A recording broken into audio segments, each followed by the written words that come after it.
நீ விஷயத்த சொல்லு, எனக்கு எந்த அளவுக்கு பக்குவம்னு அப்புறமா நான் காமிக்கிறேன். ஓகே. பசுமாடு எப்படி கத்தும்? பசுமாடு அம்மா கரெக்ட். அது ஏன் அப்படி கத்துது? அதுக்கு பசி, வக்கி புல்லு இல்லனா புண்ணாக்கு தேவை, அதுக்காக அப்படி கத்துது. குட். மாது கொஞ்சம் ஃபீலிங் கூட கத்துனா? ஃபீலிங்? கண்ணு குட்டிக்கு பசி, அதுக்கு பால் கொடுக்கணும், அதுக்காக அம்மா அப்படின்னு ஃபீலிங் கூட கத்துது. Very good. Don't touch me, come to the point. மானு கத்துனா தனக்கு பசி, மா இந்த கொஞ்சம் ஃபீலிங் கூட கத்துனா கண்ணு குட்டிக்கு பசி. எக்ஸாக்ட்லி. ஆனா இந்த கத்தல் எப்படி இருக்கு?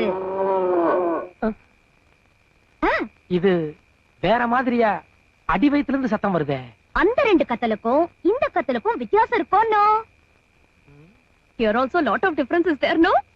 Yes. Why?